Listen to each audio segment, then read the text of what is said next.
Bonjour à tous et bienvenue. On va pouvoir attaquer ce conseil municipal. Tout d'abord, il nous faut désigner un ou une secrétaire. Corinne Grimaud, personne niveau d'inconvénient. Eh bien, allez. Corinne sera donc le... Putain, mais... Corinne sera donc la secrétaire de cette séance. Autrement, l'approbation du PV du dernier coup. Y a-t-il des remarques sur le dernier PV? Pas de remarques? Ok, ça marche. Donc, je vous fais passer pour la signature. Et puis, qu'est-ce qu'il nous faut d'autre? C'est tout, hein? On va donc pouvoir attaquer.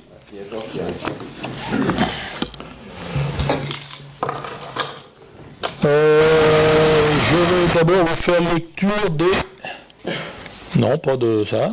Voilà, des décisions qui ont été prises depuis le dernier conseil.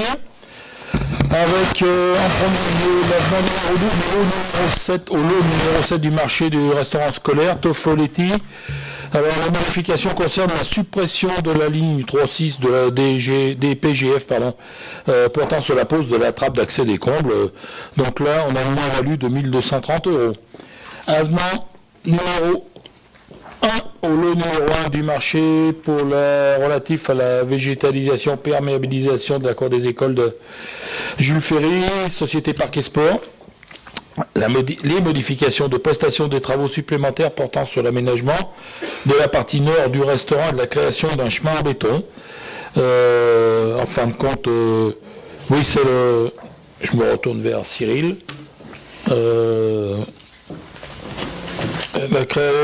La partie nord, c'est la terre qui a été rajoutée. Ah ouais, bah, c'est la terre qui a été rajoutée pour... Oui, c'est la terre qui a été rajoutée côté restaurant scolaire. D'accord. Oui, on a profité des travaux, puisqu'il manquait de la terre du côté restaurant scolaire, étant donné qu'on avait pas mal de terre à déblayer. Bon, il y a quelqu'un qui nous fait des parasites.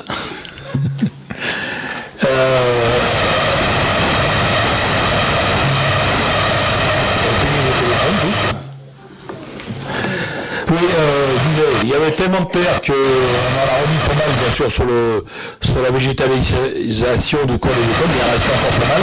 Donc on a profité de ramener de la terre vers le restaurant scolaire pour pouvoir aplanir comme il faut, et que ça soit propre. Donc là, je ne vous ai pas donné, c'est 5 191 € et 70 centimes. Déclaration sans suite de la procédure de passation du lot numéro 2, donc pour ce même végétalisation de la cour des écoles, c'était le marquage et les jeux, où ça avait été déclaré sans suite, et tout de suite derrière, bien sûr, attribution du lot numéro 2. Mais non, mais c'est pas grave, on va rien brancher, donc... Attribution du lot numéro 2 au marché relatif à la végétalisation perméabilisation de la cour des écoles Jules Ferry. C'est la société Tous Conseil pour un montant de 40 355 €. Délimitation des parcelles en vue de la procédure d'échange d'un chemin rural, chemin de Roverolles, chemin de Moulagre. Il n'y a aucune incidence financière. Sa qualité de propriétaire des parcelles de Grevenstein et C1367, je dois signer le procès verbal, donc vous allez m'autoriser à signer le procès verbal. Et pareil pour la décision suivante, délimitation des parcelles en vue de la rétrocession à la commune d'un ensemble immobilier situé au niveau Cache Fleury. Là aussi, Bocage Fleury, c'est donc ex-Mercier. Il y a la rétrocession des terrains et dans les points initiaux, il y avait deux trois petites erreurs à modifier. Donc il a fallu refaire un arpentage. Et là, il faut m'autoriser aussi. Donc, il y a m'autoriser pour faire un compte de la compétence de faire. J'ai donc signé le PV de bornage contradictoire. Et on en vient à la fin pour la conclusion d'une convention d'occupation temporaire du domaine public non routier non constitutif au droit réel avec les pelotons de surveillance et d'intervention de la gendarmerie du CID. Donc là, c'est quelque chose qui revient quasiment tous les ans. Les gendarmes de l'aéroport, le site de l'aéroport, en fin de compte, depuis plusieurs années, vient sur la commune pour s'entraîner et bénéficier des équipements sportifs municipaux. Donc on a signé une convention avec eux. Voilà. Y a-t-il des questions? Monsieur Dumont.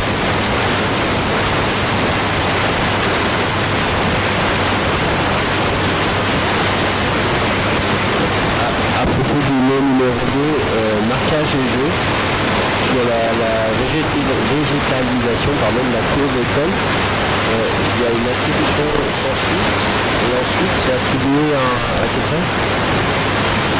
C'est ce que je viens d'expliquer. Personne n'avait répondu à la poule d'offre, donc on a relancé un marché en fin de compte de gré à gré, et on a choisi cette entreprise à faire. Quand on a fait le marché, personne n'a répondu. Pas d'autres questions? On va donc continuer avec la liste de décisions de non-préemption. Bonsoir, je vais essayer de parler fort pour que vous m'entendez. Donc D, il y a le numéro 64, c'est en zone A. Non, le micro ne marche pas, mais par contre ça enregistre, donc je suis obligé quand même d'appuyer sur le micro. J'essaierai de parler le plus fort possible. Donc en zone A, A1130, A1131, A1135, pour 690 mètres carrés, de particulier à particulier. DIA numéro 65 en zone UC, ZK 143, 97 route de Pont-Charoui, 1013 mètres carrés. La DIA 66 en zone UC, D1223, 330 rue de la Pire, 1000 mètres carrés de particulier à particulier. La 1 en zone UA, D1250, D1251, D1248, 272 route de Dauphiné, pour 340 mètres carrés de particulier à particulier. Nous avons de nouveau la même DIA, mais il y a eu une modification, mais ça n'a pas entraîné, ça n'a rien entraîné sur la DIA, donc je vais vous le dire quand même, c'est la 2 en zone UC, D1223, 330 rue de la Tour, 1000 mètres carrés de particulier à particulier. Et la 3 en zone UA, A1556, A1217, A1214, 14 impasse des Hérissons, 379 mètres carrés, particulier à particulier. Ce sera tout. Pas de questions? On va continuer la suite avec la présentation des indemnités pour fonctions addictives perçues au titre de l'année par les élus. Donc voilà la présentation qu'on a faite.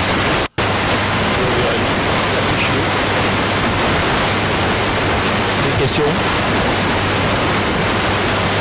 S'il n'y a pas de questions, on va continuer avec l'administration générale et des demandes de subvention pour le fonds vert. C'est M. Viscodiosi qui nous fait ses annonces.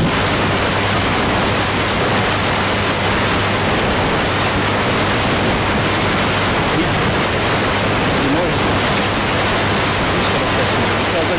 Alors, le fonds vert. Un fonds pour accélérer la transition écologique dans les territoires. Annoncé par la Première ministre Elisabeth Borne le 27 août dernier, le fonds d'accélération de la transition écologique dans les territoires, aussi appelé fonds vert, est doté de 2 milliards d'euros afin d'aider dès 2023 les collectivités territoriales et leurs partenaires à accélérer leur transition écologique. Inscrit dans la loi de finances 2023 et coordonné par la Direction générale de l'aménagement, du logement, de la nature. En qualité de responsable de programme, ce fonds doit permettre le déploiement d'actions territoriales sur la responsabilité des communes. 3 types d'actions. Ces objectifs nationaux se déclinent tous localement. Le fonds vert constitue un signal fort d'accompagnement des acteurs territoriaux indispensables pour accélérer et intensifier la transition écologique déjà adoptée dans les territoires. Le fonds finance ainsi 3 types d'actions. Le renforcement de la performance environnementale dans les territoires, leur adaptation au changement climatique et l'amélioration du cadre de vie.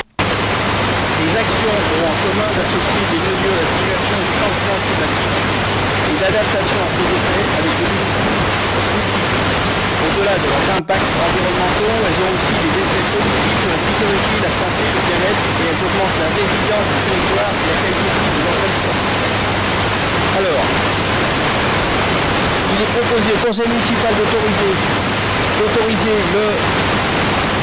le maire à déposer un dossier de demande de subvention pour le projet de végétalisation de la cour des écoles et le projet de relancing de la Dauphinoise pour un passage en éclairage LED.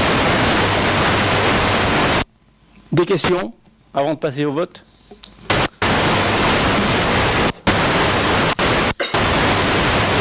S'il n'y a pas de questions, on va passer au vote. Qui est contre? Qui s'abstient? On va donc adopter à l'unanimité. Et on continue avec la contribution 2023 au CIDER de Georges aussi.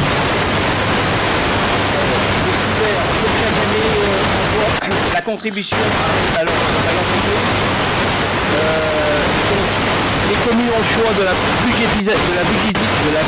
budgétiser ou de la fiscaliser tout au long de l'année. Cette année, la contribution s'élève à 398 618,78 € par rapport à 2022 qui s'élevait à 560 000 €. Voilà. Il est proposé au conseil municipal de budgétiser la contribution due au CIDER au titre de l'année 2023. Questions? Pas de questions. Bon, ben là, on s'aperçoit que les sommes commencent à descendre. C'est tant mieux pour nous. Enfin, c'est tant mieux. C'est parce que tout un tas de chantiers commencent à s'éteindre, en fin de compte. Des chantiers qui avaient été faits, et il n'y a plus de cas. Et voilà, ils s'éteignent. Donc, s'il n'y a pas de questions, on va passer au vote. Qui est contre? Qui s'abstient? Eh bien, donc, adopté à l'unanimité. Sachant que quand même, 398 000, si on dit à 1000 foyers, on a un peu plus, mais ça représente quand même 400 € par foyer. C'est quand même quelque chose. Oui. Pardon. On passe aux subventions 2023, avec là un concert à 3 € d'Arcangelo Carbone, Nicolas Badi et Catherine Lopez. Je ne sais pas qui c'est qui attaque, donc...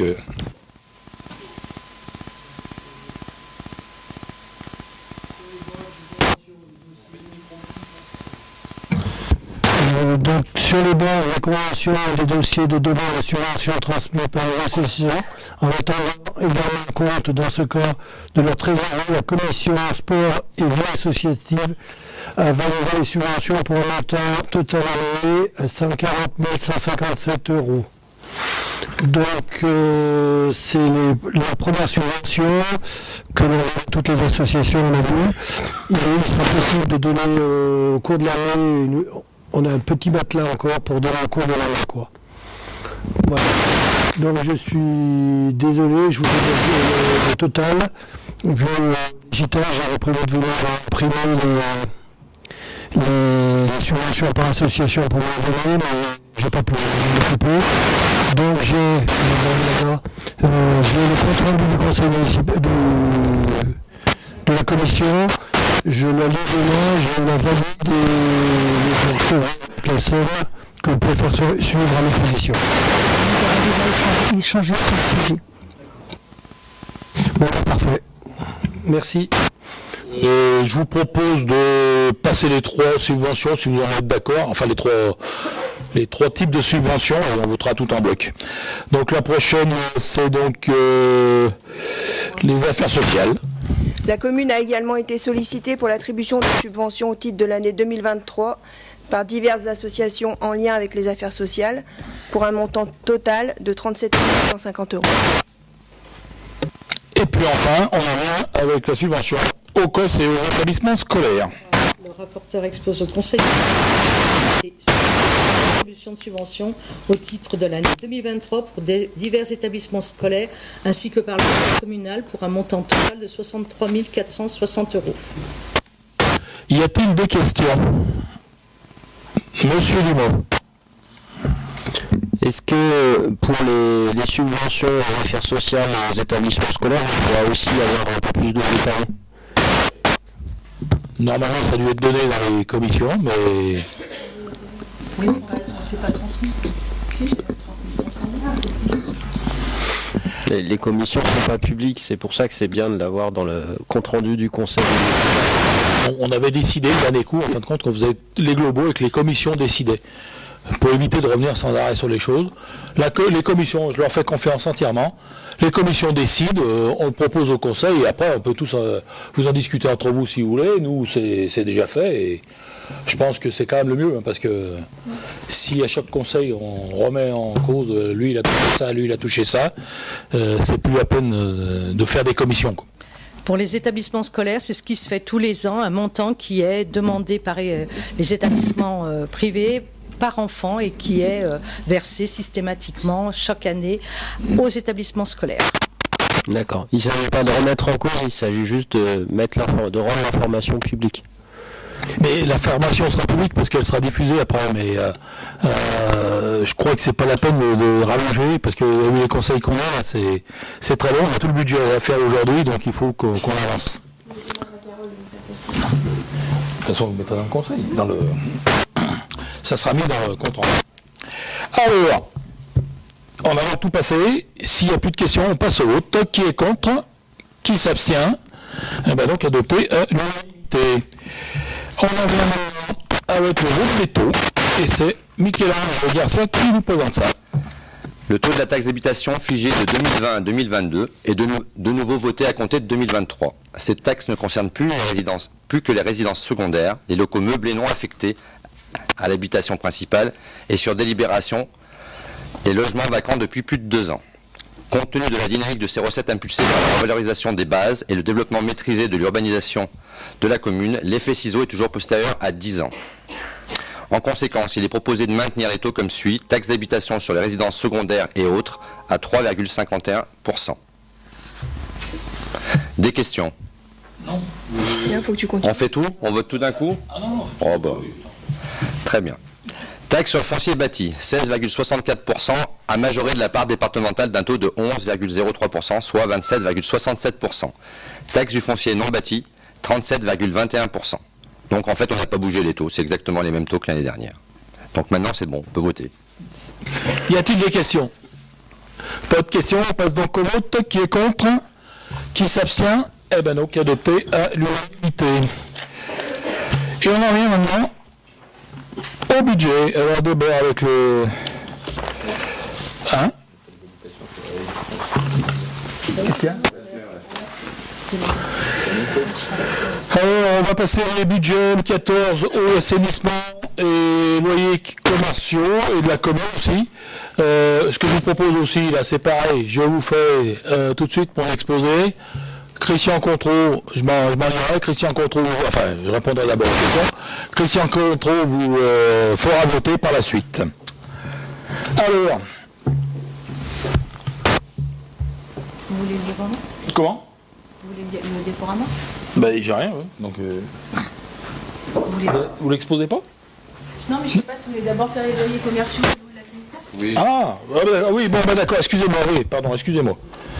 Les loyers commerciaux, c'est comme d'habitude, ce budget a vocation à accueillir les dépenses et recettes générées par le versement des loyers de l'épicerie et de la boulangerie.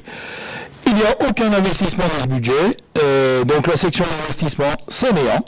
Et en section de fonctionnement, en dépenses, on a 11 106,11 € et en recettes, 22 350,19 €, soit donc un excédent de fonctionnement de 10 444,08 €.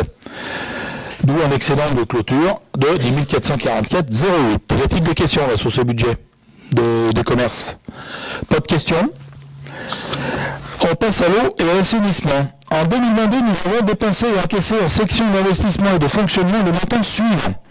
Section d'investissement, dépenses 98 124,71 €. En recettes, 755 940,78 €, soit un excédent de 657 816,07 €. Et en section de fonctionnement, en dépenses 398 529,89 €. En recettes 465 089,63 €, soit un excédent de 66 559,74 €. Nous avons donc un excédent global de clôture, en ce qui concerne l'assainissement, de 724 375,81 €. Avez-vous des questions?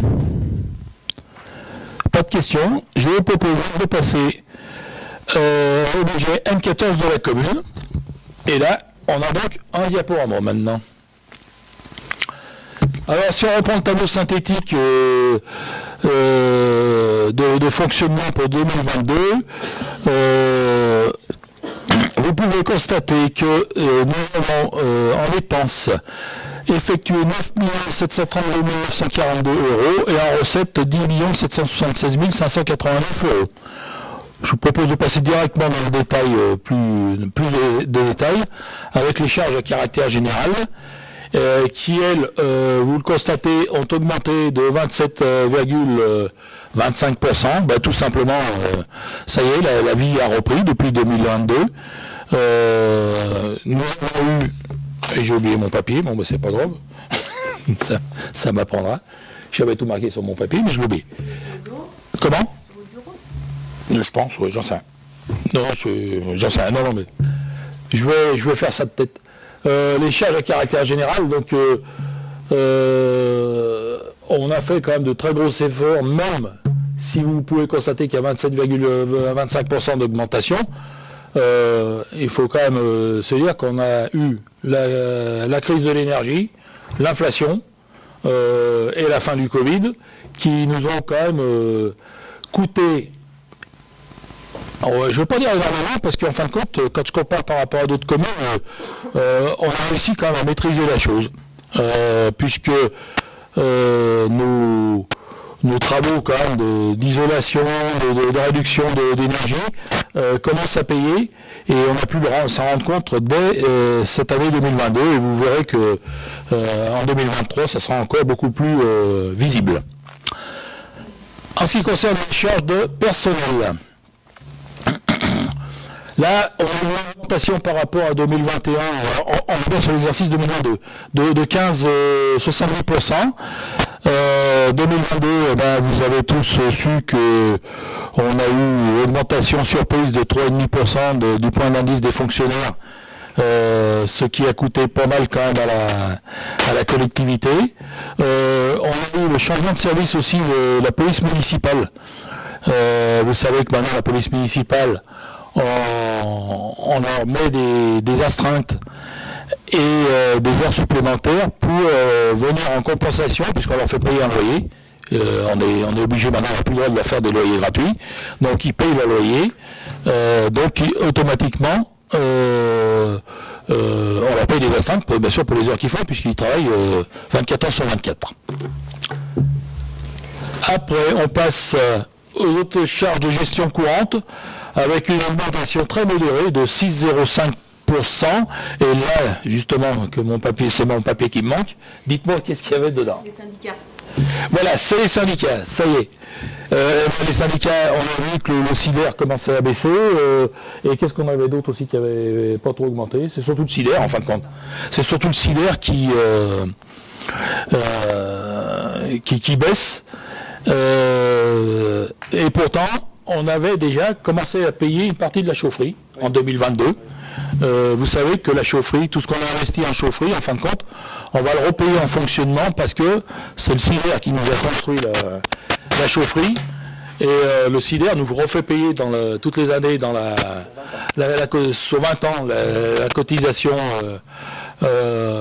annuelle, et malgré l'augmentation de cette cotisation annuelle, en fin de compte, l'économie qu'on a fait, vous avez vu tout à l'heure avec l'énergie, par exemple le fuel, c'est 56 et 11, 67 millilitres de fuel d'économiser aux écoles, par exemple, enfin, aux écoles, petite enfance et tout ce qui s'ensuit. Donc c'est quand même quelque chose de très très bien. Après, les charges financières. Eh ben, là, c'est pareil, pourtant on a réalisé l'emprunt en 2022 de 2,7 millions. Vous voyez que les charges financières n'ont augmenté que de 1,13%. Pourquoi? Ben, tout simplement parce qu'on a fait un emprunt à 0,6%. Et on a eu la chance d'avoir, enfin la chance, deux ou trois emprunts, je ne sais plus combien, deux emprunts se sont éteints en 2022.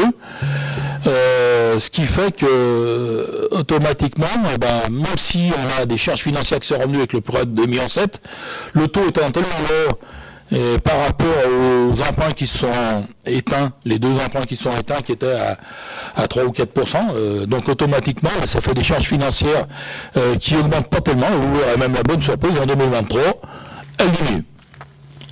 Non, à peine. Allez, on va venir en recette avec les produits des services. Eh bien là aussi, quand on voit la colonne de droite, ça remonte. Pourquoi? Eh bien tout simplement parce que la vie a repris sur la commune et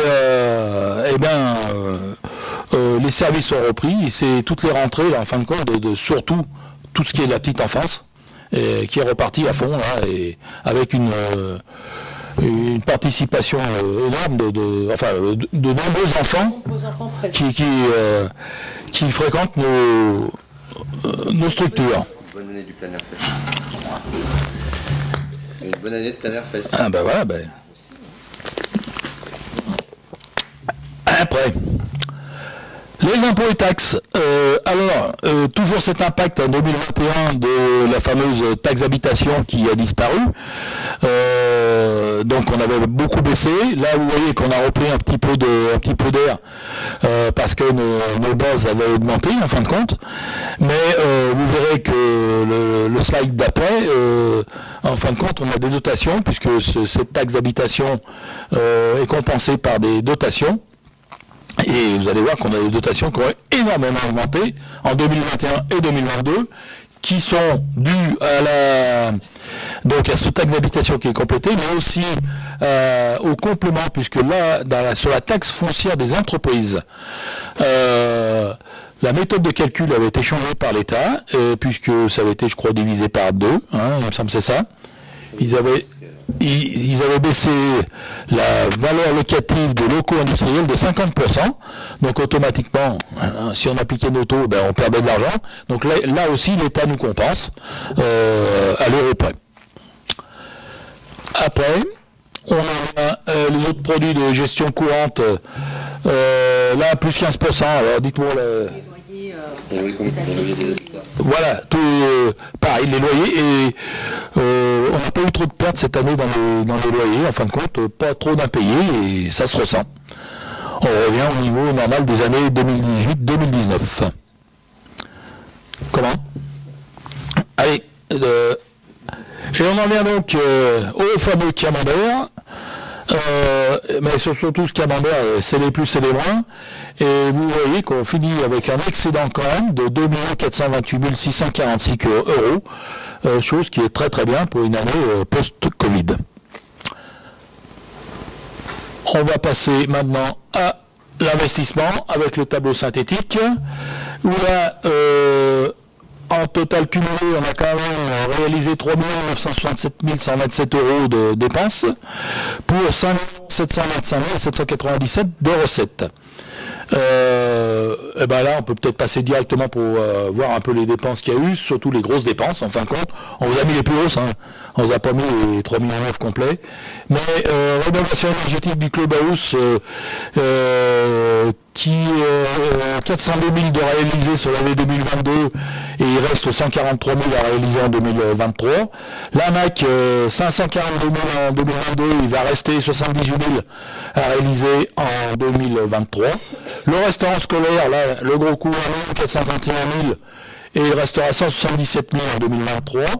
La place de Cholet, 75 000 en 2022, 75 000 en 2023. Et renouvellement le gros engin de matériel roulant pour 140 000 €. Et puis j'ai aussi les travaux de la fibre pour 32 000 €. Il restera 92 000 € à réaliser en 2023. Ces fameux travaux de fibre, c'est cette fameuse fibre noire qu'on installe sur toute la commune, entre tous les bâtiments, de façon à réduire énormément les frais de téléphonie, puisqu'on n'a plus qu'une entrée de téléphone qui arrivera ici à la mairie. En fin de compte, on pourra desservir tous les bâtiments communaux. Et on a aussi cette fibre noire, on sert aussi à relier toutes les caméras de vidéosurveillance centrale. Et on a bien fait de se dépêcher de se mettre en route parce que on a reçu un gentil courrier du département qui nous signale que EPARI devait s'éteindre en 1er janvier 2024 et puis du coup ils ont avancé ça au 1er octobre 2023, ce qui fait qu'il faut qu'on ait fini nos travaux de fibre et surtout de branchement de nouveaux contrats Orange pour la téléphonie avant le 1er octobre 2023. Exactement, c'est le 26, mais voilà. Sur le courrier exactement, c'était précisé le 26 octobre. Ah, 26 Ouais, 26 octobre. Pardon. C'est pas le 1er, c'est le 26 octobre, enfin bon. Voilà.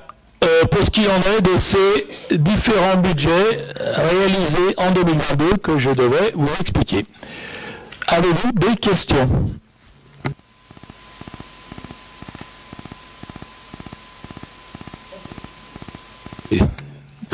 Pas de questions, je vais donc me retirer et laisser la place à Christian Contreau, ou ouais, viens là, comme ça les gens t'entendent mieux parler.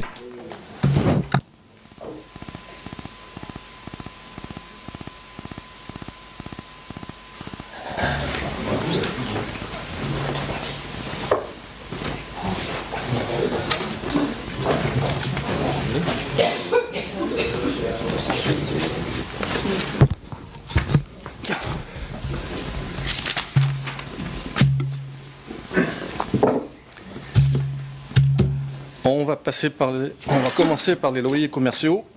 Alors, aucun investissement dans ce budget, section d'investissement néant, section de fonctionnement, dépenses 11 906,11 €, recettes 22 350,19 €, soit un excédent de fonctionnement de 10 444,08 €.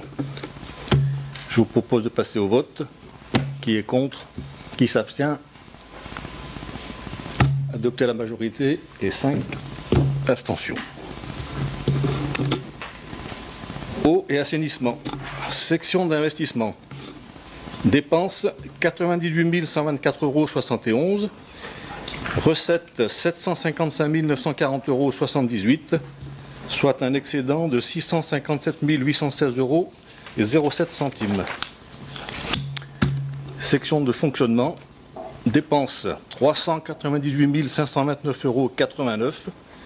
Recettes 465 089,63 €, soit un excédent de 66 559,74 €. On passe au vote. Qui est contre? Qui s'abstient? Adopté à la majorité.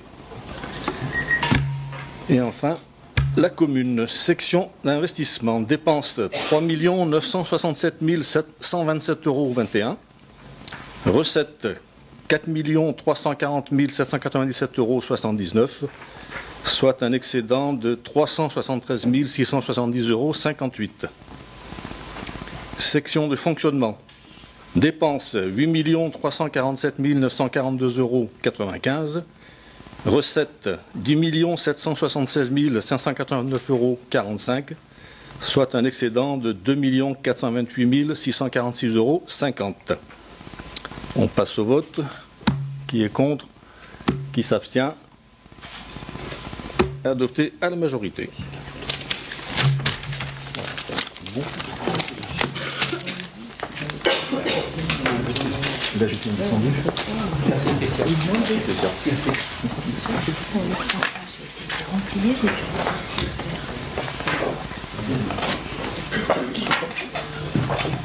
Il n'irait jamais longtemps même. Non. Il n'y a plus rien, c'est normal. Attends, ça revient, ça arrive. Ça arrive.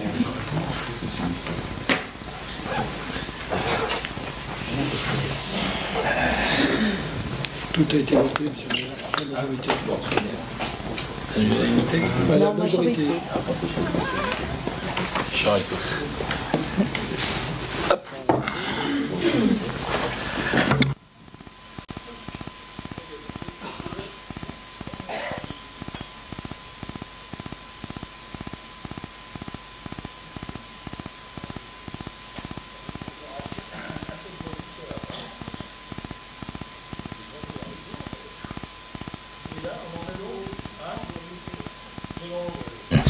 Ça n'a pas trop intéressé la presse.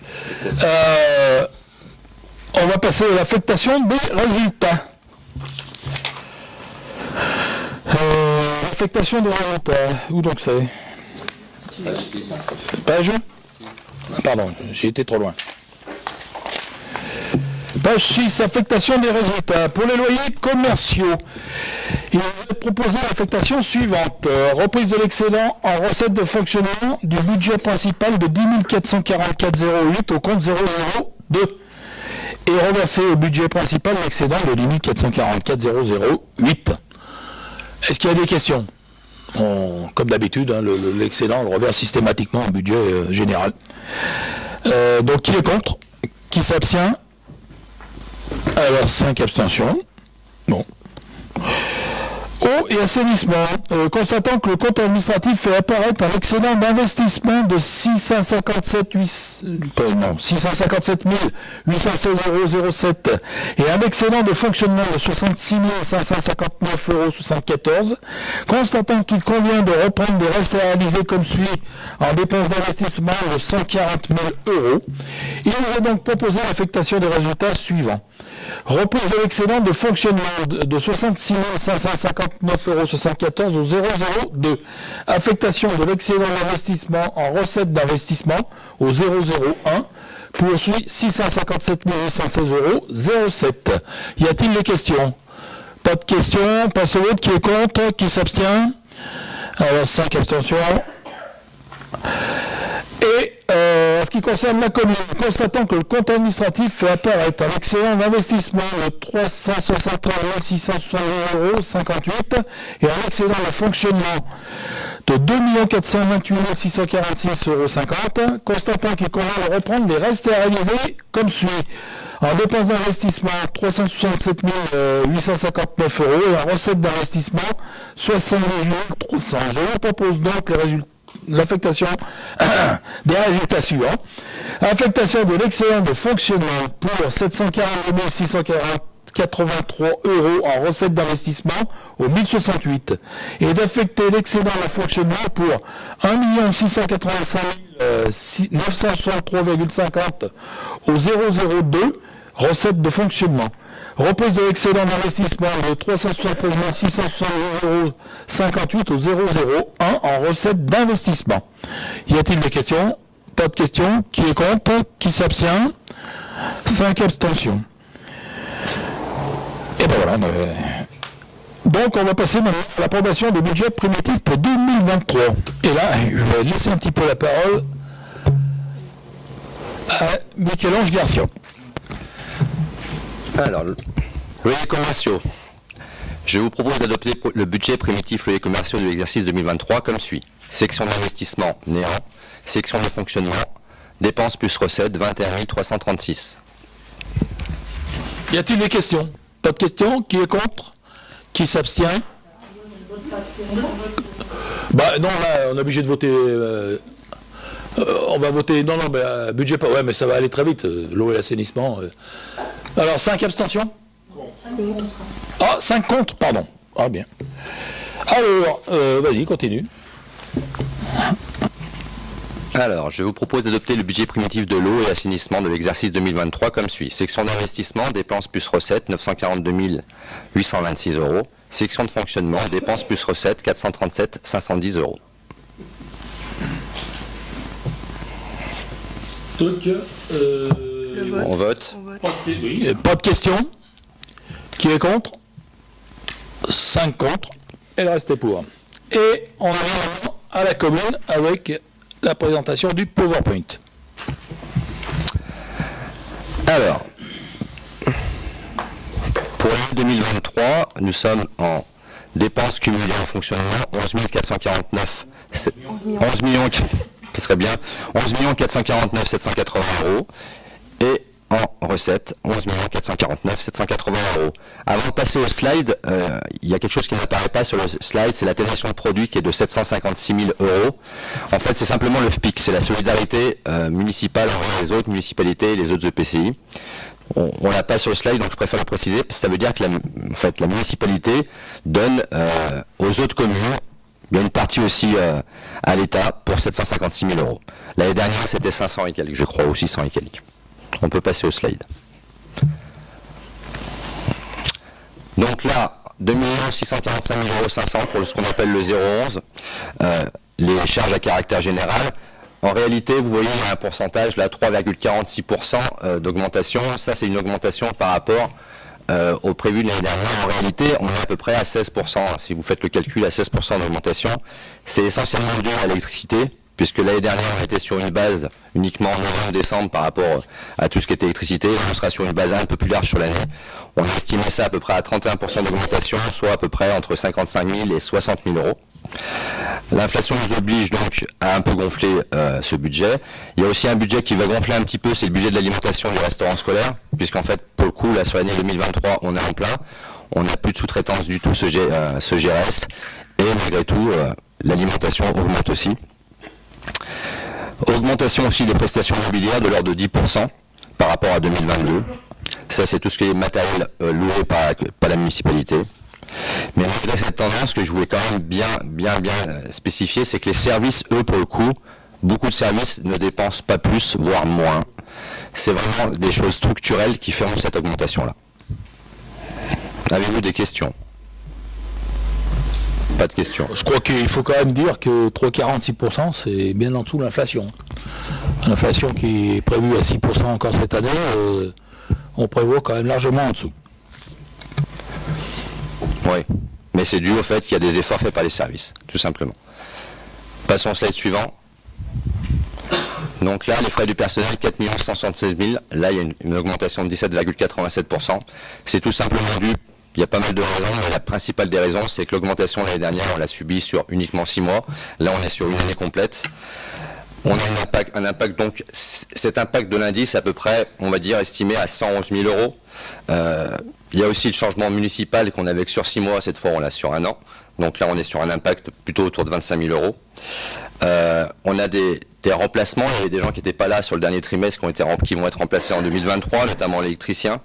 On a un doublement de postes au secrétariat du CTM, puisqu'en fait on a une personne qui est en maladie depuis un petit moment, donc on est obligé de doubler. Donc vous savez qu'on paye les gens qui sont en maladie aussi.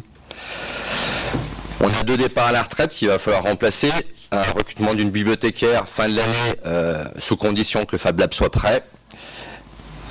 Et on a anticipé un petit peu des informations qu'on a, comme quoi le point, en fait, l'indice augmenterait de nouveau et de 3,5, voire 2 fois 3,5.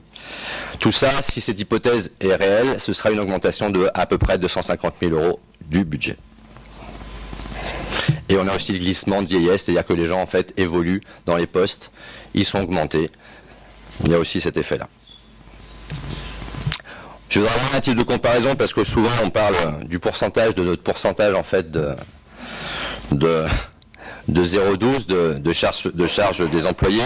À Colombie, à peu près en 2022 à 48%, à titre indicatif, Genasse 54, Saint-Laurent 47. Saint-Pierre-de-Chandieu, lui, fait moins, 41, mais par contre, il y a tout un tas de choses qu'il ne prend pas en charge. Notamment, on a appris dernièrement que le périscolaire n'est pas pris en charge par la commune. Par contre, il a un 0,11 de 38%. Le nôtre est beaucoup plus bas. On peut passer au slide suivant. Ça, comme on l'a dit, ce sont les subventions. C'est relativement stable, 2,25%. Le SIDER, malgré tout, il y a une petite baisse. Cette baisse-là, nous, on estimait quand même pas éventuellement continuer à baisser, peut-être se stabiliser, voire augmenter. Donc, on donne ce taux-là à 1 195 275. La suite. Là, comme vous l'expliquiez Pierre tout à l'heure, là, effectivement, on baisse par rapport à l'estimatif, mais on monte un peu par rapport à ce qui a réellement été fait en 2022. Tout simplement parce qu'on aura un peu plus d'intérêt, puisque les intérêts sur l'emprunt n'étaient pas sur l'année complète. Voilà, continuons. Donc les produits de service, 628 410. Pourquoi on estime que ce soit un peu plus bas? Parce qu'il y a une chose qui peut varier un petit peu et on préfère pas prendre les devants. On ne sait pas si... parce que dans ce produit-là de service, il y a aussi effectivement les ventes des spectacles. On ne sait pas si les gens iront aussi nombreux cette année. J'espère que oui. Donc on aura une bonne surprise dans ce cas-là. Les impôts et taxes, c'est ça qui change beaucoup. Parce qu'en fait, on a une revalorisation des bases qui était annoncée de 7,01%. Des entreprises nouvelles sur l'aéroport, dont la taxe foncière va tomber cette année. Donc, les attributions de compensation de la CCEL, elles qui étaient estimées l'année dernière à 3,6 millions, resteront bien à 4 millions comme on a eu cette année. Donc ça fait une grosse augmentation. Cette partie-là, donc comme l'expliquait Pierre aussi, c'est la partie... donc on l'a à peu près stabilisé. Bon, à mon avis, ça sera un petit peu plus important. On verra, mais on partira sur 1 830 500. C'est la compensation sur la taxe foncière des entreprises. Autres produits de gestion courante, bah là, c'est relativement stable. Hein, les bâtiments communaux ne vont pas rapporter beaucoup plus.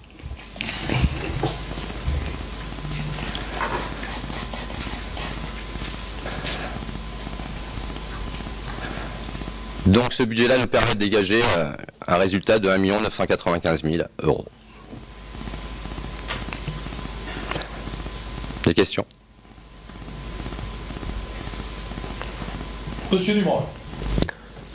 Juste un élément de comparaison pour compléter un peu. Les dépenses de fonctionnement de Colombey-Saunieux, elles sont égales à environ 4 fois les dépenses de fonctionnement des villes de même taille en France. Oui, des villes de même taille, mais pas des villes de même budget. Et nos simples charges personnelles, elles sont égales à environ 2 fois les dépenses de fonctionnement. Je ne parle même pas des charges personnelles, je parle des dépenses de fonctionnement des villes de même taille en France. Vous parlez des charges de personnel ou les charges personnelles de Colombey-Saunieux sont le double d'un budget normal pour une commune de notre taille. Oui. Est-ce que vous avez déjà vu une commune de notre taille avoir les services qu'on rend à la population? Oui. Oui. Alors, moi, je vais vous poser la question, parce que souvent vous posez des questions, mais je vais poser la question ce soir. Donc, on a une salariale trop importante. Bon, on enlève où alors? C'est quoi votre choix? On les enlève où? Qu'est-ce que vous faites en moins? Est-ce que vous avez des gens avec plus de loisirs? Est-ce que vous avez des gens à petite enfance? Si vous voulez me laisser m'occuper de l'exécutif, moi je veux bien. Je vous pose la question parce qu'à chaque fois on parle effectivement de salaire et on ne se pose jamais la question de ce qu'on enlève si on fait moins de salaire. Mais là on se pose même pas la question en fait. De ce qu'on enlève. On remarque que ça vaut 15%. Monsieur Dumas, en fait on ne peut pas comparer une masse salariale d'une commune à une autre. Si on compare, vous me dites que les services sont identiques, je ne crois pas. Il y a beaucoup de choses qui sont prises en charge par ce qu'on avait dit tout à l'heure, par le zéro, c'est-à-dire qu'en fait il y a beaucoup de sous-traitance. On a une crèche, bon il me semble d'ailleurs qu'il y a des gens qui sont avec vous aujourd'hui, qui ont voté pour cette crèche, cet accueil de loisirs. Ça a un coût, c'est un coût humain, il y a de plus en plus de gens qui en profitent sur la commune. Donc effectivement, il y a des gens qui sont là. Après, si vous me donnez une option, un endroit où vous voulez enlever du personnel, dites-moi où. Mais là, non, mais c'est ça la vraie question. Non, mais laissez-moi parler aussi. On met en place une politique. Non, monsieur Dumont, parce que c'est à chaque fois la même litanie, on met en place une politique. On a fait des choix. Mais votre on est d'accord là, c'est dépenser sans compter. C'est-à-dire dites-moi, vous faites plus 15% en charge de personnes. Il ne s'agit même pas de... Non, on ne fait pas plus de 15%, parce qu'en réalité, en charge, en nombre de personnel, je vous l'ai expliqué tout à l'heure, il y aura une personne de plus en fin d'année, si elle arrive en fin d'année, et ce n'est pas sûr. C'est simplement des choses dues aux augmentations, dues au coût de la vie, dues à beaucoup de choses, dues à ça. Je vois juste l'augmentation de la vie, monsieur le maire l'a dit tout à l'heure, est-ce qu'on enlève 6% cette année, pas 15%. Où est-ce qu'on enlève les employés? Dites-moi. Encore une fois, dites-moi. Pas d'enlever, il s'agit de maîtriser. Ah, c'est-à-dire que vous avez fait plus 15% en charge de personnel l'an dernier, vous prévoyez de refaire la même chose. Vous savez qu'en fait... Incomparable avec l'augmentation du coût de l'État. Il y a 7% qui nous ont été donnés par l'État. Vous savez, 2 fois 3,5% qu'on va devoir payer. Il y a une partie qu'on va devoir payer aussi s'il y a un... mais ça, c'était pas l'an dernier. Non, mais ça sera la même chose cette année sur le budget. Ouais, c'est plus... Non, mais l'année dernière, c'était sur 6 mois, je l'ai expliqué, donc je peux l'expliquer. Mais la vraie question, elle n'est pas là. La vraie question, c'est que pour amener notre politique, on a besoin en fait d'employés. Voilà. Donc en fait, on a voulu conserver la Poste à une époque. Donc il y a des employés pour la Poste. On a créé l'Agence France Service. Il y a des employés pour l'Agence France Service. On a 4 policiers municipaux pour la sécurité. On peut enlever 2 policiers municipaux si vous voulez. On peut aussi enlever les gens qui s'occupent des enfants, des adolescents, à la maison des jeunes. On peut faire ça, effectivement. Mais c'est pas notre choix. Notre choix, c'est d'avoir du personnel pour servir la population. Maintenant, si votre choix, c'est de faire autrement, il va falloir enlever des choses. C'est-à-dire que c'est pas miraculeux. On ne fait pas les choses d'une façon... Enfin, on ne choisit pas d'augmenter, de baisser les gens ou de prendre 40 000 personnes. Alors, peut-être que vous pensez qu'il y a des gens qui ne servent à rien sur notre commune. Alors, vous me dites qui ne sert à rien. Et dans ce cas-là, à ce moment-là, on en parle ensemble. Un choix politique amène tout simplement, effectivement, à des frais de fonctionnement. Ces frais de fonctionnement sont ceux-là. Maintenant, si vous avez d'autres choix, si un jour vous êtes à notre place, eh bien vous ferez votre choix, donc vous fermerez peut-être des services. C'est tout ce que j'avais à vous dire. Et surtout, il faut quand même se dire qu'on a fait le choix de faire tous les services. Et je pense qu'on est une commune où on offre des services exceptionnels à la population. On a fait le choix de faire tous ces services en régie, alors que toutes les autres communes passent en DSP, ou par des associations, ou par des privés. Et je peux vous dire que les parents ne payent pas du tout le même prix. Allez voir les prix qu'ils payent à côté et vous allez voir tout de suite que ça change. Et puis, si on se permet de le faire, c'est parce qu'on a aussi des recettes qui vont. Vous parlez qu'on fait 4 fois plus de frais de fonctionnement, mais enfin, on a 6 fois plus de recettes que les mêmes communes dont vous parlez. C'est ça aussi. Encore heureux. Mais on ne pourrait pas le faire, monsieur Dumas. En fait, c'est ça que vous ne comprenez pas. Un budget, il doit être voté équilibré. On ne pourrait pas avoir ce niveau-là, justement, si on n'avait pas ce budget, et on ne le ferait pas. Qui le ferait? Personne. Simplement, on a un budget. Avec ce budget-là, on fait des choix politiques. Ces choix politiques vont dans un sens qui ne vous plaise pas, apparemment. Mais en tout cas, bon, en l'occurrence, je ne sais pas si toutes les communes, effectivement, à mon avis, toutes les communes de notre strate ne dégagent pas de 2 millions non plus. Donc en fait, si vous comparez les choses, les comparez jusqu'au bout, pas uniquement sur des pourcentages. On ne fonctionne pas de la même façon. Tout le monde n'a pas un aéroport sur sa commune. Après, si vous avez des choix différents, là, vous les financez différemment. Notre choix, effectivement, il est de le financer par du personnel parce qu'il faut du service à la personne. Si vous n'avez pas ce choix-là, vous faites autrement. Voilà, c'est tout. Arrêtons de discuter à chaque fois sur le pourcentage. Le pourcentage, malgré tout, sur la strate, on l'a dit par rapport à la CCEL, qui sont des communes qui sont à peu près dans les mêmes conditions que nous. Il y en a certaines qui sont plus riches comme Genasse, d'autres moins riches. Mais ce que je veux dire, c'est qu'ils ne sont pas non plus à 25%. Il n'y a aucune commune qui est à 25%. Voilà. Donc effectivement, on peut jouer sur les chiffres. On peut jouer entre 52 de Genasse et 44. Mais tout s'explique. J'ai pas discuté ce. Si vous avez moins de charges, si on a moins de charges de personnel, on aura un 0,11, enfin des charges en fait externalisées qui augmenteront pour les mêmes services. Ce ne sera pas pire, pas mieux. Peut-être vous préférez qu'on externalise, mais moi c'est pas mon point de vue. Encore une fois, il ne s'agit pas d'avoir moins de charges personnelles, il s'agit de ne pas en avoir plus. Maîtriser son budget. En réalité, vous savez très bien qu'à chaque fois qu'on offre un service à la population, la Poste, on aurait pu ne pas l'avoir, on aurait pu laisser partir la Poste, on aurait eu 2 personnes de moins, on aurait pu ne pas faire France Service, effectivement. Avec les problèmes numériques actuellement, les personnes âgées... Mais vous n'allez pas justifier 15% d'augmentation avec la Poste et France Service qu'on il y a 5 ans. Non, ça c'est simplement les augmentations normales en fait, dues aux catégories, ainsi de suite. Pas du tout. On a l'impression qu'on embauche en fait 15 personnes tous les ans, c'est pas ça. Prenez les calculs en pourcentage. Vous comptez. Bon, écoutez, on va jouer ici. Quand on a le tableau des effectifs, on vous fera voir le tableau des effectifs à la fin. À la fin, vous verrez bien. Avec 2022, vous verrez la bonne surprise qu'il y a. Parce que 3,5% d'augmentation sur les salaires, c'est aussi sur les charges. C'est pas que sur les salaires. On est c'est toujours que 3,5%. Non, 2 fois 3,5%. Allez, passe. On en est où là? On va pas se mettre d'accord. On va passer à l'investissement.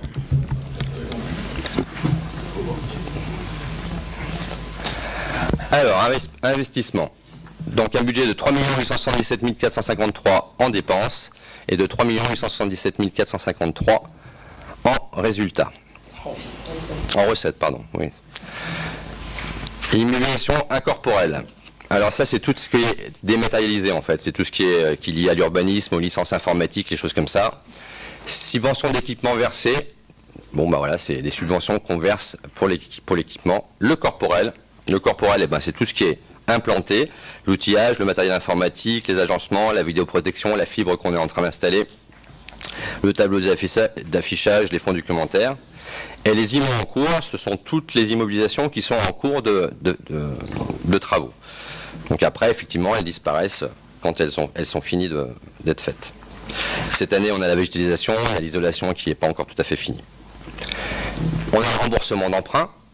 Donc ça, à la différence de tout à l'heure, c'était les intérêts. Là, c'est le capital d'emprunt. qu'on a remboursé cette année.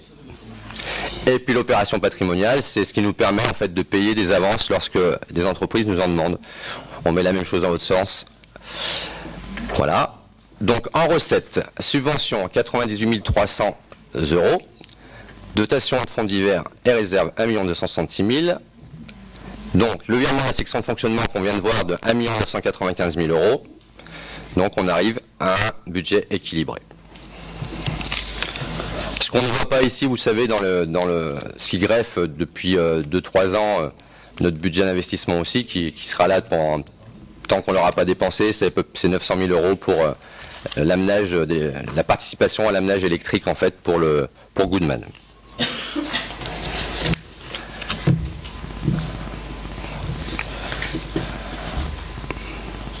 Donc ça c'est ce qu'on a dit. Reste à réaliser 368 000 €. Besoin à nouveau sur opération en cours 473 000 €. 473 000 €. Végétation de la cour des écoles 265 000 €. Programmation de travaux réseau Goodman 900 000 €. Réfection du sol et relamping de la Dauphinoise 100 000 €. Ça c'est une opération nouvelle. Opération PAC sécurité école. Là une partie de subvention qu'on n'a pas budgétisée en subvention puisqu'on l'aura certainement l'année d'après à peu près à hauteur de 60%, il me semble, c'est ça, pour la sécurisation. 50 à 60%. Donc ça c'est la sécurisation autour de l'école. Et l'ouverture du Fab Lab à condition qu'on ait avancé sur cette ouverture de Fab Lab, puisqu'on veut un peu demander à la population ce qu'ils ont envie de faire et ce qu'ils aimeraient voir sur un Fab Lab. Avez-vous des questions? Voilà pour ce qu'il en est de ce budget 2023 que l'on vous propose. Pas de questions? Alors s'il n'y a pas de questions, on va passer au vote directement. Qui est contre? Eh bien 5 contre, et puis il s'abstient, je pense pas, non, les autres non plus. Bon, ben voilà, 5 votes contre. On en est donc... Ah oui, on va vous faire passer quand même ce qui est à signer, parce que comme ça prend pas mal de temps.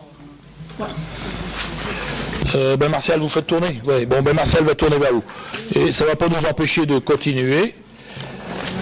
Avec, on avait en ressources humaines, avec la création de 10 postes de saisonniers pour la filière technique. Alors, afin de suppléer aux agents en congé d'été d'une part et de compléter les besoins liés à la fois à haute saison du service des espaces verts, mais aussi à l'installation et désinstallation du festival de Planafest, ces postes seront notamment pourvus par des personnes sollicitant des jobs d'été. Et on vous propose donc de créer 10 postes de saisonniers en filière technique. Là aussi, c'est comme l'autre jour, on a créé aussi des postes pour la petite enfance. C'est la CCL qui demande de créer les postes comme on crée des postes de titulaires ou de contractuels. Avez-vous des questions? Monsieur Guillaume, pardon. D'année en année, on est à peu près sur le même nombre de saisonniers. Hein?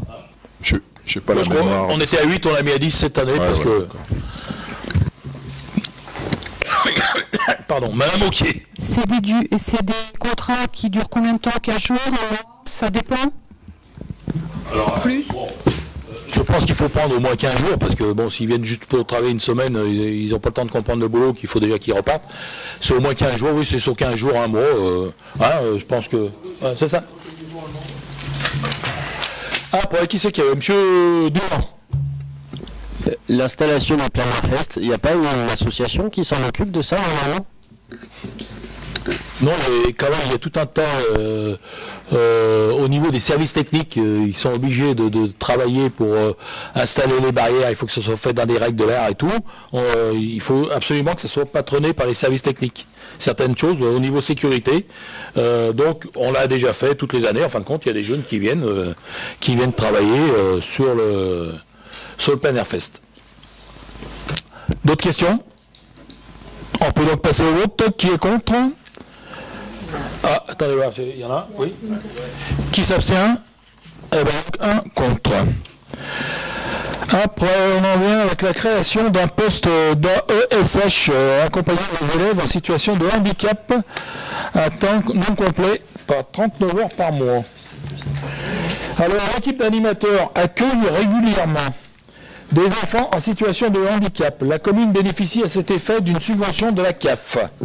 Il va donc proposer de créer un poste d'accompagnement des élèves en situation de handicap sur le grade d'adjoint d'animation à hauteur de 39 heures par mois. Pardon, putain, je suis prêt à où. Avez-vous des questions? Monsieur Dumont. Est-ce qu'il existe, alors plusieurs questions, mais peut-être qu'on peut faire une réponse groupée. Est-ce qu'on a beaucoup d'élèves qu'on accueille qui ont des problèmes de handicap? Est-ce qu'un poste de ce type-là existe déjà? Est-ce que ces élèves, on les accueille plutôt dans un cadre scolaire, périscolaire, maison des jeunes, autres? Alors, on a un certain nombre d'enfants, oui, qui sont reconnus, porteurs de handicap, qui ont des reconnaissances. Donc, ils sont souvent accompagnés par une AESH pendant du temps scolaire. Donc là, ça ne relève pas de notre compétence financière. Mais par contre, ces enfants-là, pendant le temps de méridien, donc la pause de midi, n'ont pas leur accompagnant.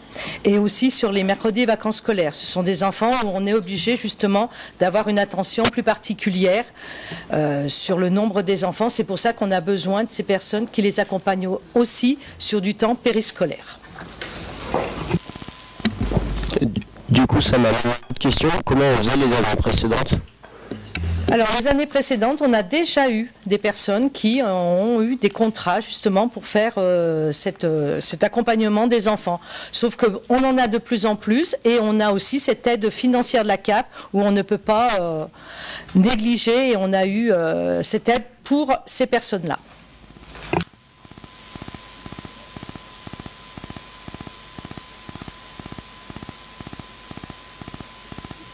Il n'y a pas d'autres questions?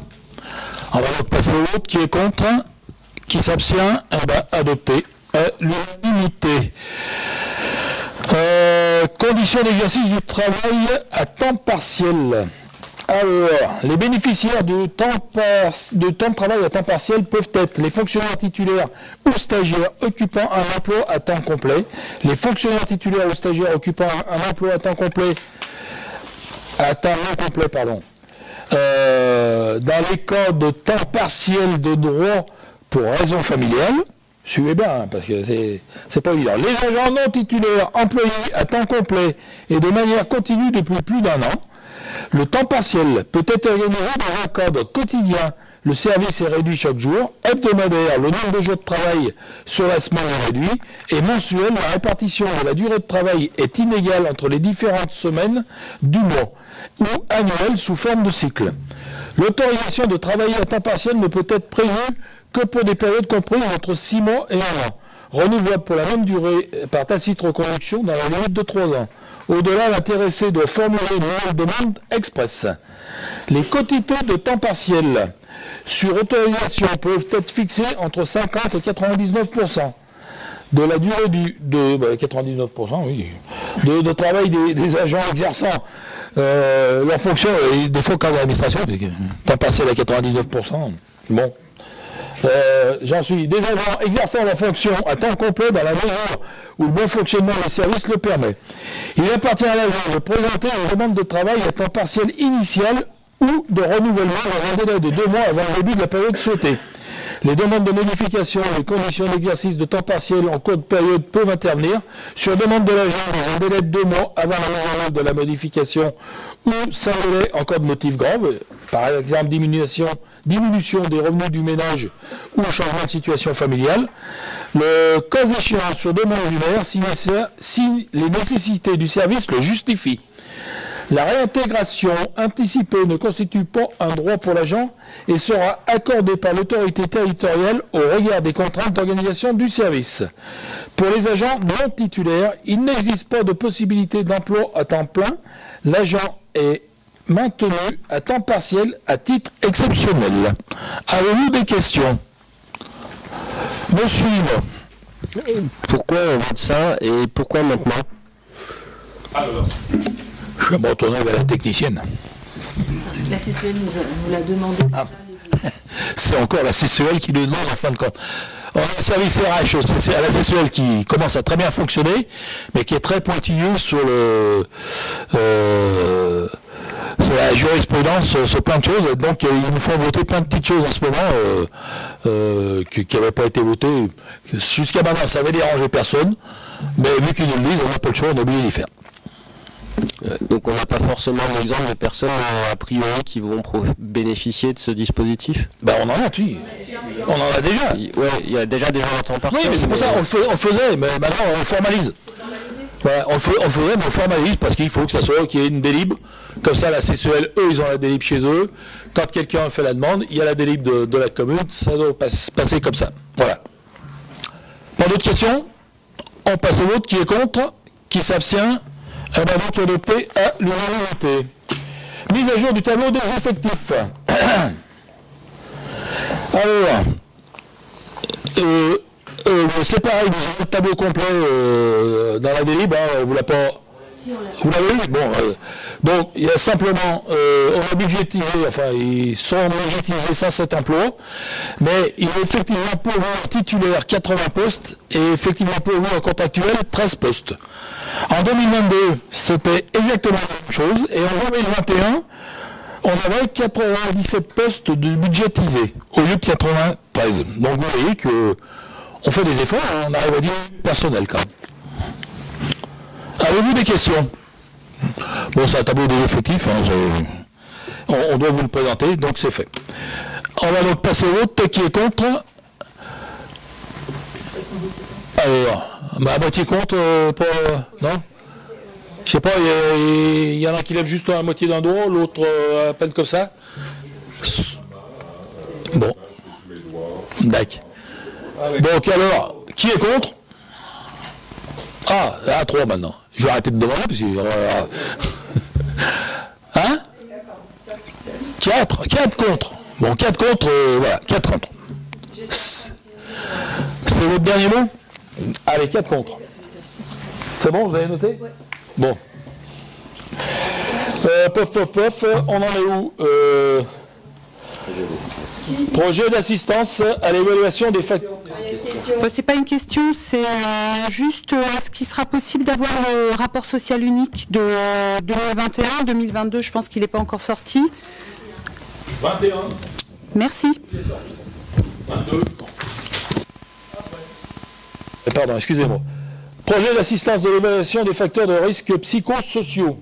Donc ça aussi, j'arrive de la CCEL, on vient d'en parler, c'est pas de la CCEL, de SMND, on vient justement d'en parler aussi, parce que c'est des choses qui nous sont obligatoires.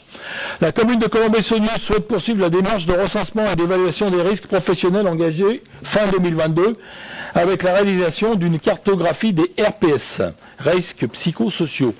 Le traitement des informations collectées a permis de faire un état des lieux de l'impact des facteurs sur les agents de la collectivité et d'établir une cartographie par domaine de risque et par unité de travail.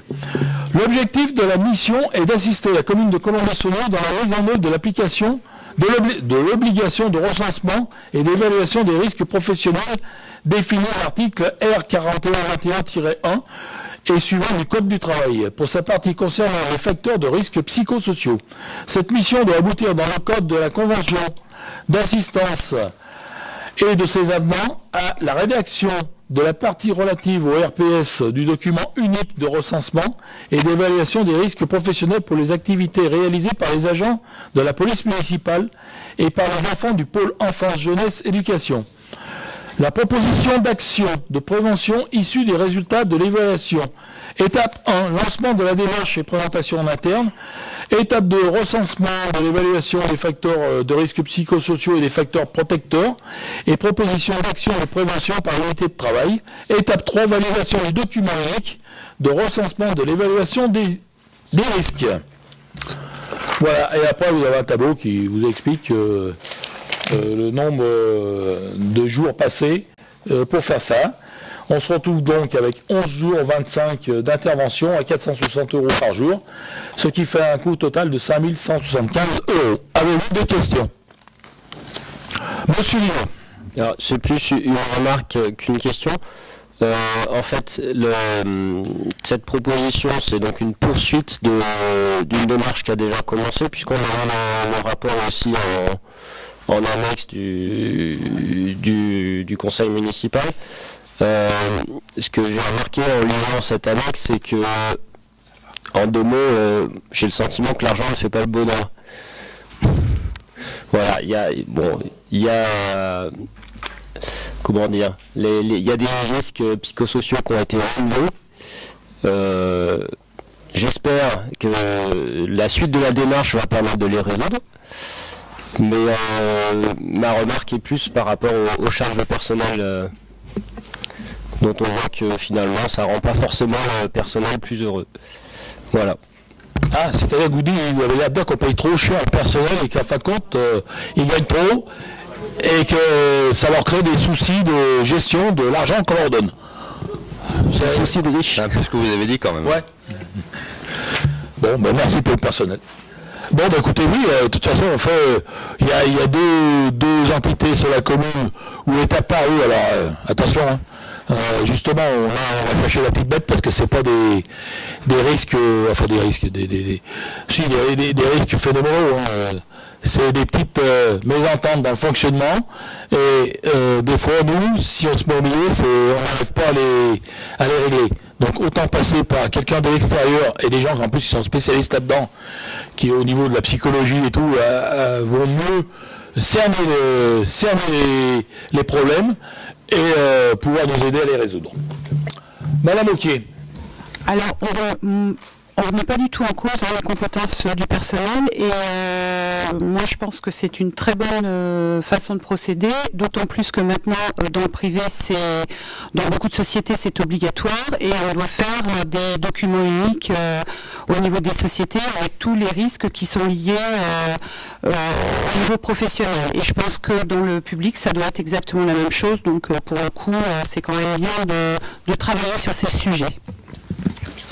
Alors, vous dites dans beaucoup d'entreprises, mais dans la fonction publique aussi, c'est obligatoire. Et je vous dis, j'étais au SMND tout l'après-midi, on a parlé de ça, parce que alors là, on a quand même beaucoup d'autres soucis au SMND à traiter, parce que les gens, il y a des risques psychosociaux, mais il y a aussi des risques dans le travail qui sont phénoménaux, et qui engendrent aussi des risques à la sortie psychosociaux.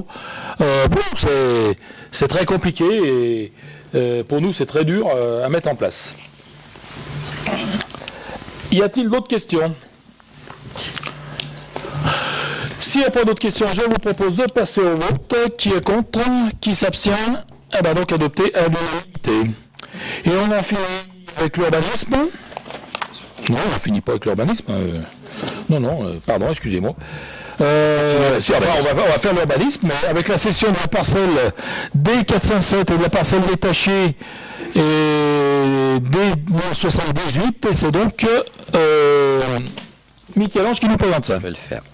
Dans le cadre du projet d'aménagement du centre-bourg, la commune a sollicité en 2018 l'EPORA au titre de la convention d'études et de veille foncière pour faire l'acquisition des parcelles D407 et D1078.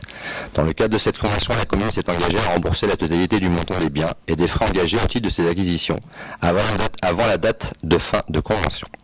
La durée du portage foncier pour ces parcelles arrivant à son terme, la commune a cherché des acquéreurs pouvant se substituer à elle.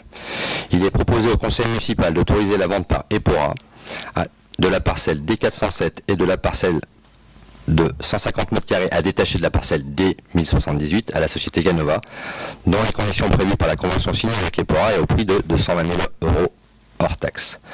La société Ganova prévoit sur cette année la construction de 3 maisons neuves d'environ 95 m² avec 3 garages et 5 places de stationnement. Avez-vous des questions? Oui. On n'est plus sur le projet initial par rapport à cette longère. Il me semble qu'il y a quelques années en arrière, l'acquisition de ce bien servait à créer un accès pour le projet immobilier qui était derrière. Tout à fait. Ce qui se passe, c'est que les projets ont démarré et force est de constater que chaque projet peut être plus ou moins autonome et que cette voie-là, en fait, n'est plus retenue, tout simplement.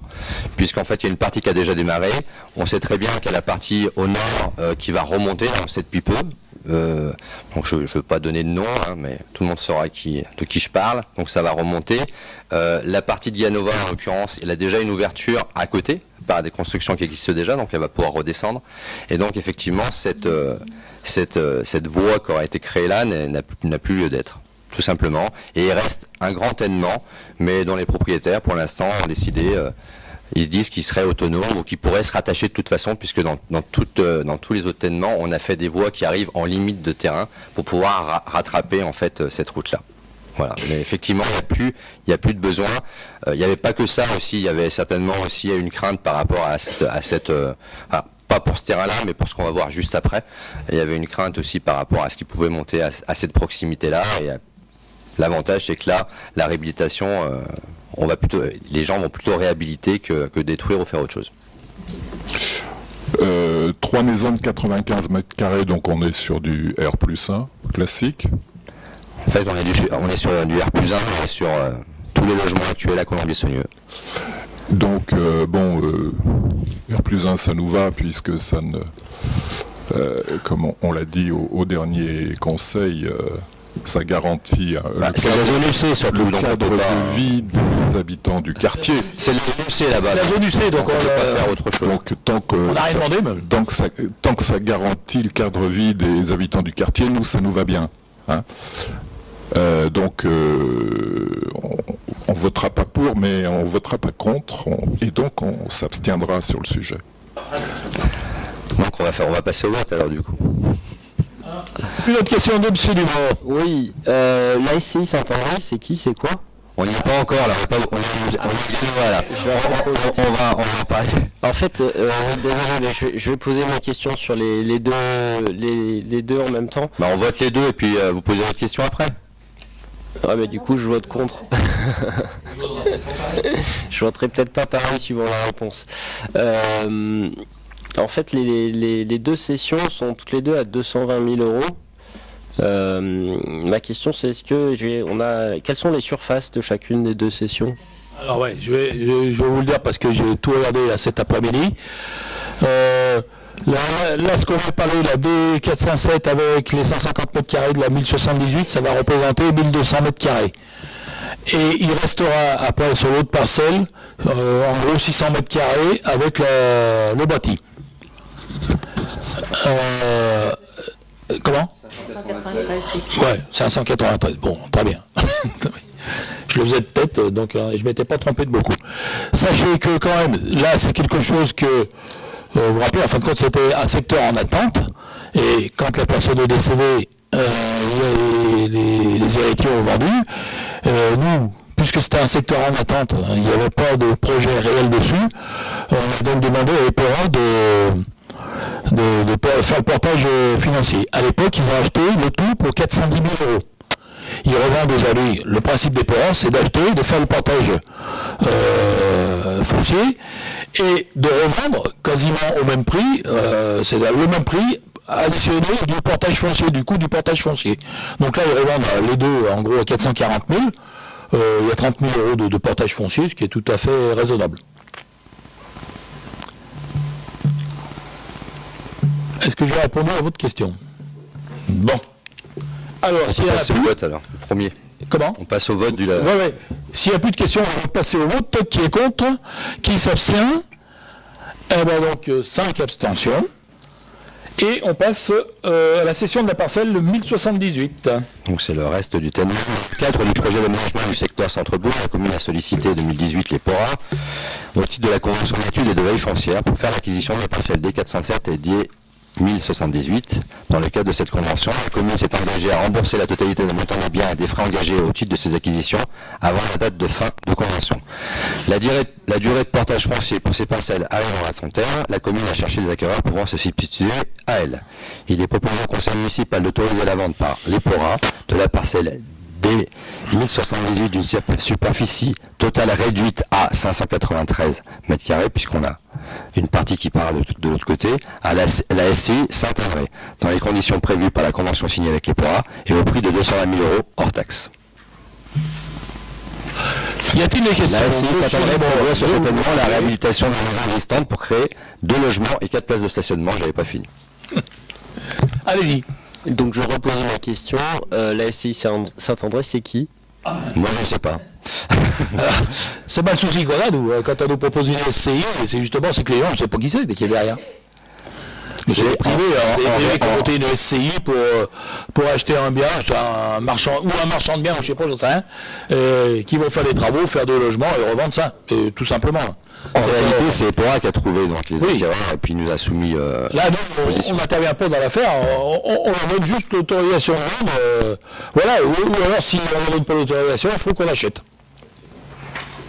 Monsieur Aguirre. Quelle garantie on a pour que le projet n'évolue pas défavorablement par rapport au voisinage, par exemple? Alors sur la zone UC, donc tant que le construire n'est pas déposé. Sur la zone UC, les 3 maisons, en l'occurrence, il y a moyen de faire autre chose. Et sur la zone A, donc qui pose plus de problèmes, entre guillemets, en densification en avant, le bâtiment tel qu'il est implanté actuellement, il est à une hauteur, en fait, sur des limites qui sont déjà très hautes, hein, parce qu'en fait, c'est des choses qui sont déjà très hautes. Et actuellement, il y a très peu de place par rapport à tout ce qui est, les règles qui étaient, finalement, c'est défavorable, les règles actuelles sont défavorables à la densification à ce niveau-là, puisqu'en fait, il y a plus de végétalisation demandée, il y a plus donc du coup, la surface étant tellement petite qu'il y a peu de chances qu'il y ait autre chose qui soit fait, tout simplement parce que en fait ça ne sera pas plus rentable pour cette OSCI. Donc je pense qu'ils sont vraiment partis. Et il faut savoir une chose, c'est que actuellement les constructeurs, vous vous êtes rendu compte quand même qu'il y a un petit peu moins de dégâts et il y a un petit peu plus de difficultés à vendre les choses, et la réhabilitation c'est des choses qui se feront de plus en plus et ça va que mieux. Mais il n'y a pas beaucoup de surface. Hein. Ouais. Donc, mais si je comprends bien, il n'y a pas une garantie absolue. Bah si, la garantie. La garantie, vous allez peut-être voter contre, je ne sais pas dans ça, vous avez dit. Mais la garantie, elle est là ce soir, puisqu'on garantit, c'est ce soir. Moi, s'il pose un permis avec, au lieu de 3 logements sur le terrain, il m'en faut un 12, et il transforme la maison, il faut 6 appartements dedans, je vais dire non. J'aurai le droit de ne pas signer le permis parce que ça ne correspond pas à ce qui a été voté à la vente des ports. La surface en terre et le nombre de parkings qu'il faut maintenant, je veux dire, on ne va pas faire un sous-sol là-dedans, quoi. Ça va tellement cher. Vraiment les 2 projets là. Et ce soir, on est OK pour faire 3 logements, ça se voit à ce prix, tant mieux. On est OK pour faire les 3 logements et 2 logements à côté et on bloque le projet. Est-ce qu'il y a d'autres questions? Pas d'autres questions, on va donc passer au vote. Qui est contre? Qui s'abstient? Eh ben donc... Comment? Ah, vous avez vos feuilles de pompe? Ouais, eh ben oui, c'est vrai que vous ne rappelez pas ce que vous devez voter. Alors, on recommence. Qui est contre? Qui s'abstient? Ah ben non, c'était bon là. Je vois pas de changement, mais bon. Allez, c'est pour nous. Et on finira avec le développement durable et la création d'une commission de... Ah, oh pardon, excusez-moi. Et oui, parce que ça aussi, on a reçu ça au dernier moment, les maisons sont à présent, et il faut mettre une adresse à tous ces logements qui arrivent. Donc, nomination de l'imposte qui est créé par le projet de théologie, qui s'appelle pour le moment ce projet le Clos du Dauphiné. Le projet immobilier de 15 logements réalisé par l'aménageur Terre et Logis dans le hameau de Colombier implique la création d'une nouvelle à laquelle le conseil municipal doit attribuer une dénomination. Ce projet, c'est donc l'ancienne maison Gray. Pour les anciens, ils savent que monsieur et madame Gray étaient des maraîchers. Mais vous savez qu'on n'aime pas trop mettre des noms sur les rues parce que, comme on l'a jamais fait, si on attaque à le faire maintenant, ça risque de créer des polémiques. Donc c'est pour ça qu'on vous propose d'appeler cet imposte l'imposte des maraîchers, tout simplement. Comme on l'avait fait pour le comment il s'appelle de monsieur Caruel, là, qui était comment il s'appelle Maquignon. Voilà, l'impasse du Maquignon, voilà.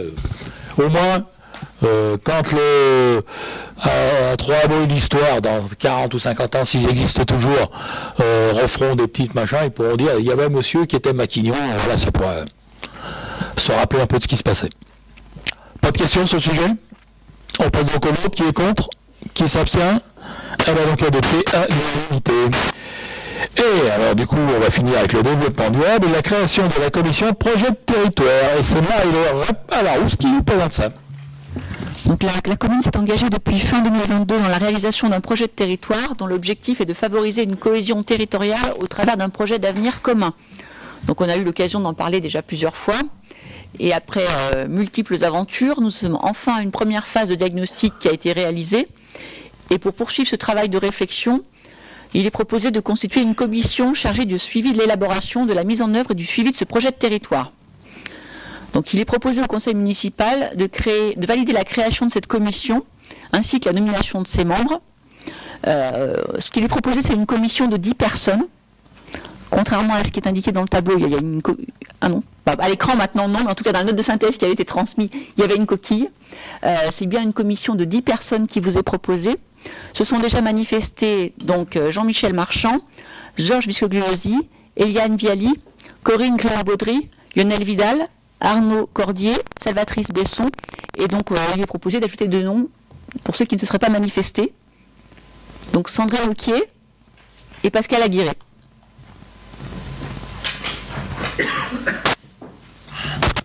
Y a-t-il des questions?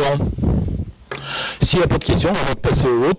Qui est d'accord pour toutes ces nominations? Qui est contre? Qui s'abstient? Ça va plus vite. Et adopté à l'unanimité. Et ben voilà, je précise peut-être pour en avant-première, la prochaine réunion se tiendra le 6 avril. Mais il nous fallait attendre aujourd'hui pour envoyer les convocations et la création effective de cette commission. Nous voilà donc à la fin de ce conseil. On arrive aux questions diverses. Les élus, avez-vous des questions à soulever ou à dire ou à donner? Madame Auquier. Au CM de novembre 2022, vous avez octroyé une subvention communale facultative d'environ 8 000 €, soit 30 € par mètre carré à la Patte du Rhône, pour la réalisation de logements sociaux. Est-ce que les particuliers impactés par l'obligation de réaliser des logements sociaux peuvent également bénéficier de cette aide financière au même titre que les bailleurs sociaux? Alors, il n'y a que des bailleurs qui peuvent... mais si le particulier il fait des logements sociaux, il va passer par un bailleur. Tu veux parler de l'ANA? Ceux qui peuvent... Là, on ne peut pas donner encore des subventions, puisque déjà, ils bénéficient de beaucoup de choses avec l'ANA. Réduction des impôts, une TVA à 5,5... Et pas sur tous les lieux, me semble-t-il, de la réduction des impôts. Il y a certains secteurs qui ne sont pas... Nous, ça marche, et surtout, en fin de compte, les gens, bien sûr, il faut qu'ils acceptent de faire un prix de location qui correspond à des prix sociaux, quoi, en fin de compte. Mais autrement, déjà, ils ont tout, là, en fin de compte. Là, on aide les bailleurs parce qu'en fin de compte, on n'a pas le choix. Hein. Et là, c'est bien le propriétaire, justement, excuse-moi, je finis, c'est bien le propriétaire qui choisit ses locataires, il fait comme il veut. Qu'un bailleur social, justement, c'est qu'on s'achète le droit de réservation en le faisant ça. Ok.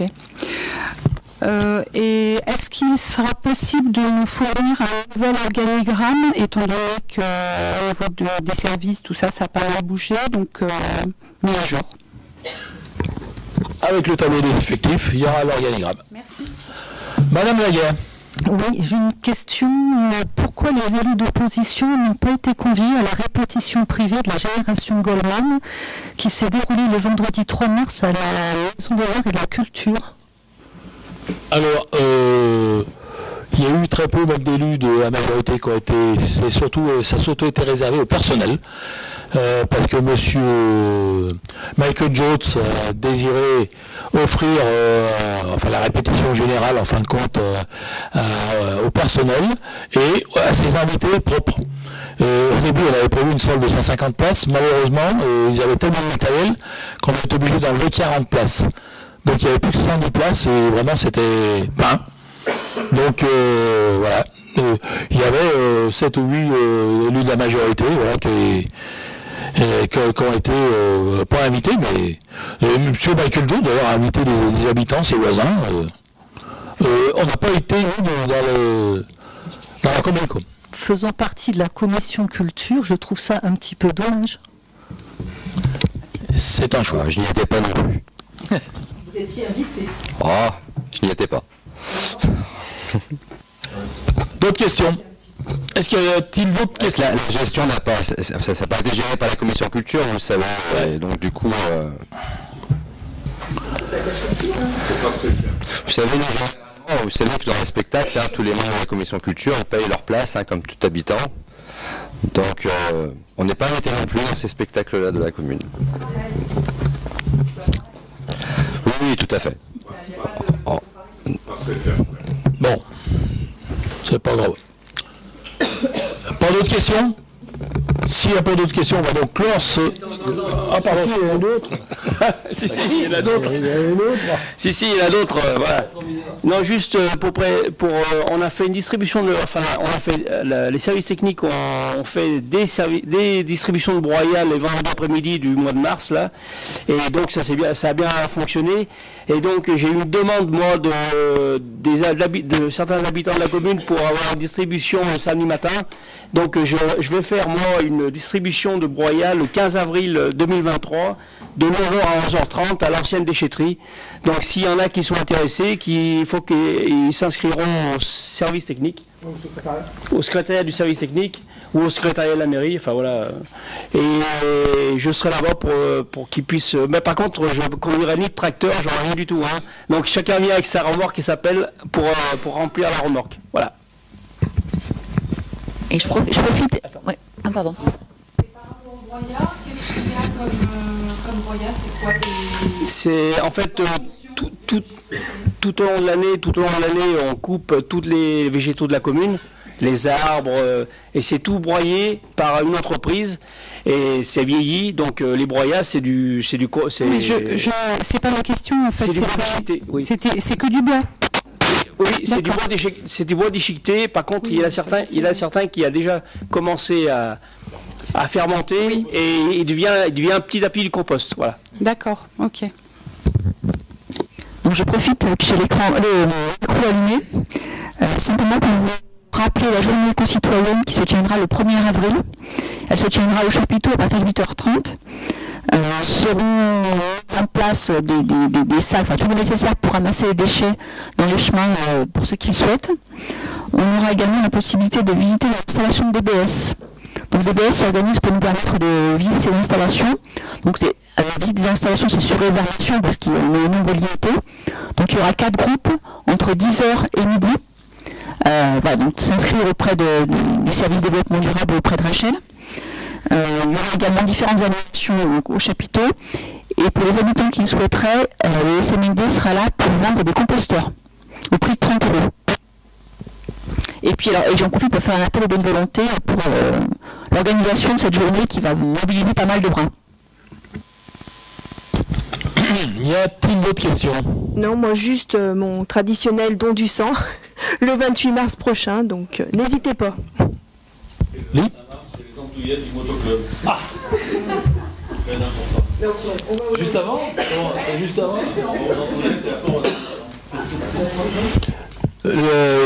Lino. Donc moi déjà, je tenais à remercier tout le personnel municipal qui ce soir s'est déplacé et a agi à la tentative d'enrichissement des terrains communs. Sur quel lieu? En face du stade et le parking. J'ai bloqué la route. Voilà. Et puis j'ai donné les fêtes communales, qui ont commencé hier. Donc dimanche, le samedi 18 mars, nous aurons le taux de parallèle. Et également le Dancing World qui fait sa soirée. Le 19 mars, le repas de plus de 60 ans. Le 25, il y aura le vendredi de l'autoclub. Le 25, il y aura également le repas annuel du foot vétéran. Le 31 mars, les 4 pour le safari truite. Le 1er avril, la journée citoyenne. Et pour les élus, la journée en Sora, au monument des aviateurs. Le 8 avril, le safari truite. Et également l'APE qui fera sa chasse aux œufs. Puis j'arrêterai là, j'avais donné ça et tu l'as dit. J'ai rajouté quelque chose quand même. Donc, la médiathèque, comme chaque année, participe à la 19e édition de Quai du Polar, du 31 mars au 2 avril 2023. Donc, il y a tout un tas de petites choses à faire. Donc, dans la conférence Secret anecdote des tueurs en série, vendredi 24 mars à 20h. Donc, tout ça se passe à la MAC. Présentation littéraire, polar en note polar. On fait des présentations. Dernièrement, on a fait une présentation autour de la BD polar. On a appelé les gens intéressés à venir. On a choisi un certain nombre de BD. Et là, par contre, ce sera du livre. Donc, le 25 mars à 10h, il y a une projection d'un film. Tout ça est gratuit. Hein. Un trait trivial, mercredi 29 mars à 20h. Et il y a un Cluedo théâtral, vendredi 31 mars à 20h. Mais là, c'est soumis à place, puisqu'il reste peu de place. Tous ces événements-là, il faut contacter la médiathèque de façon à s'inscrire, parce que les places sont un peu limitées, mis à part effectivement pour la conférence et puis pour la projection qui, elle, si vous êtes nombreux, on ira dans la salle de spectacle. Et je continuerai aux intérêts. Je vais je reprends un peu du service suite à me donner plein de trucs sur la médiathèque. Je vous ferai un petit rapport la prochaine fois, puisque de tout je ne suis pas là, bien sûr à l'ordinateur. C'est un franc succès. L'ordinateur a explosé, puis tout un tas de trucs. Je suis super content de ce qui se passe à la médiathèque. Voilà pour moi. Bon, il n'y a qu'une chose que vous n'avez pas parlé, c'est que dimanche, il y a quand même le repas des plus de 60 ans.